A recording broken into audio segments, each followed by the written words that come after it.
WWE has a heel problem. WWE is in some of the hottest times it has ever been, but there's one major problem, especially going forward, that WWE needs to fix, and they need to fix it very, very fast. WWE currently is very, very top-heavy babyface right now. This leaves a wide gap between the good guys versus the bad guys, because with majority of WWE's biggest superstars being Cody Rhodes, LA Knight, CM Punk, Seth Rollins, Damian Priest, Rhea Ripley, Bianca Belair, one of their newest babyfaces, and Roman Reigns. Roman Reigns has dominated as the top heel since 2020, and there's been no crumbs left behind for any other top heel to even take or even get close enough to even close the gap on being a top heel once Roman Reigns became a babyface. And this all started in the lead up to WrestleMania 40. Now, I don't think there is a better build leading up to a main event for WrestleMania than the build up that we got with WrestleMania 40, with two of the biggest heels quite possibly ever in the Tribal Chief and the final boss, The Rock. But the biggest issue and the biggest problem going forward with Cody Rhodes beating Roman Reigns, ending that 3.5-year title run, there's not much left for Cody to do. With the exception of Gunther and Drew McIntyre, which are both on Raw, there's nobody really left for SmackDown. Solo Sikoa currently is the biggest heel on SmackDown, but they didn't do a good job enough building him up leading into WrestleMania for when Roman Reigns lost. So when he did take that top spot, it was actually convincing. Solo became non-existent once The Rock came back. He was still the enforcer and was still the one fighting everybody on those regular free TV shows. But going into WrestleMania 40, Solo Sikoa basically had a 40-match losing streak. So it wasn't convincing at all. So when Roman lost his only match and Solo Sikoa came in and said, "I'm the new Tribal Chief now because you lost and you embarrassed the Bloodline," it's not very convincing. And then on top of it, the Bloodline 2.0 is just nowhere near what the original Bloodline was. And I know they have to build to that, but it's just look at it. It's literally the Bloodline and Bloodline from Temu. And I'm not going to sit here and say that Cody Rhodes has had a bad title reign so far. If you go on Twitter, you would think that he's having the worst title reign of all time, but that's not the case at all. Cody has put on banger after banger match, but he has yet to find that other heel that can really compete against him and make a compelling and convincing story. And it's now gotten to the point where Cody Rhodes just feels like another pawn, another character in the overarching Bloodline story. Cody Rhodes has become just another chapter in the Bloodline's book. It's been months later and he's still feuding with the Bloodline, and he needs to just get away from them for a little bit. Not saying that it has to be over with, because there's still so much story left to be told there. He needs to break off and to be able to find a different top heel to fight. Something that can be legendary for him and a completely different story versus just the Bloodline and Roman Reigns. Because in terms of match quality, Cody Rhodes has been putting on banger after banger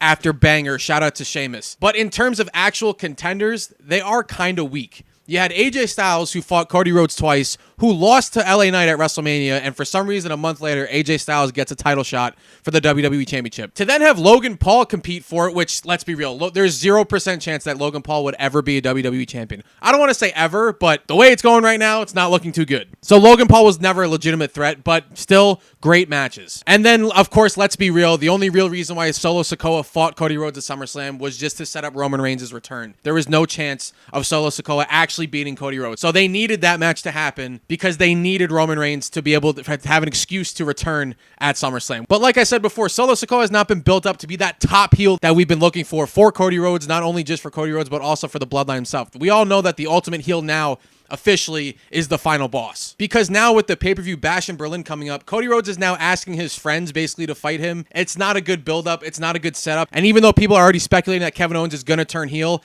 it's almost already too late because Cody Rhodes already put out the challenge for his friend because he deserves it. Which, very noble. I get it. But again, this is a meaningless title match that's going to happen. Kevin Owens is not going to win the WWE Championship. It's just not going to happen. And we 100% know this because the night after WrestleMania 40, The Rock and Cody Rhodes had a segment where basically The Rock was saying that somewhere down the line, there's still more story to be told between The Rock and Cody Rhodes. Basically saying that at some point, The Rock is going to fight Cody Rhodes for the WWE Championship, and he's going to try to bring that back to the Bloodline. So when you tease that, you know down the line, Cody Rhodes isn't losing anytime soon. Because when you foreshadow like that, you plant the seed, which is great for future, but in the present, you know Cody Rhodes isn't going to lose. You know that eventually he's probably going to hold it till WrestleMania, which is fine. It's a TV show. It's not real.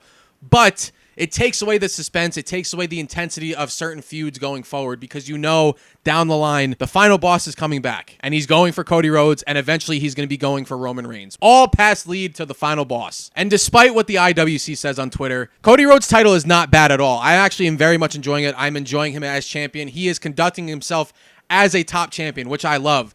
But Cody Rhodes is right now, he's almost stuck in this bloodline limbo where he can't progress because they need him to keep telling the story of the bloodline. So he's almost in a chokehold to the bloodline story. Luckily, now that Roman Reigns has returned and he's 100% a babyface, or at least an anti-hero, hopefully now Cody Rhodes can kind of branch off just a little bit and eventually weave back into it, but branch off and find somebody that has a convincing feud with Cody Rhodes other than Roman Reigns. Because right now, WWE is lacking heels desperately. They should have been taking their time building up other heels going into WrestleMania. So when after WrestleMania, when Cody did win, there was a nice lineup on SmackDown for Cody Rhodes to fight, Cody Rhodes to face, instead of fighting people like AJ Styles who lost, and then Logan Paul. And we all knew that Cody Rhodes winning the title and taking it off Roman Reigns, who was champion for 3.5 years, was going to be a tough task. But when you don't have stuff lined up for him, it doesn't help his title run at all. So WWE now needs to create bigger and better heels because Roman Reigns is not a heel anymore, and they desperately need it fast. Because I want to see my WWE champion have a great, like, 3 pay-per-view feud, a blood feud, kind of like what CM Punk and Drew McIntyre are doing, but they need that with the WWE Championship because it's lacking and it's missing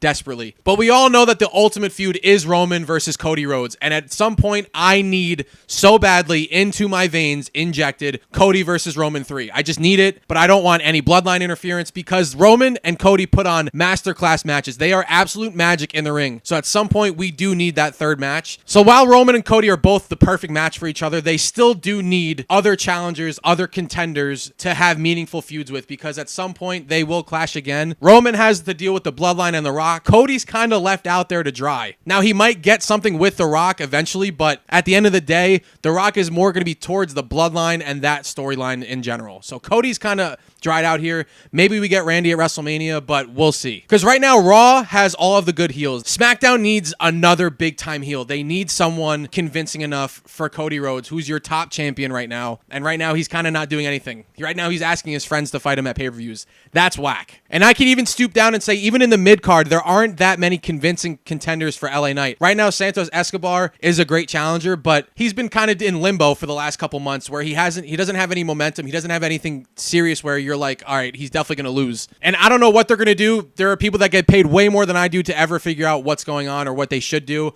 So hopefully WWE can figure that out soon. But let me know if there's anybody on the roster who you would love to see turn heel or someone that you believe could be a fantastic heel if given the right opportunity. Because right now, WWE is lacking in that department of heels. Right now, all of their top guys, for the most part, are baby faces, and majority of them are on Raw. So SmackDown is suffering right now. The roster needs something desperately. They need to shake things up. So I would love to hear who should turn heel and who could be a convincing heel going forward for the SmackDown brand.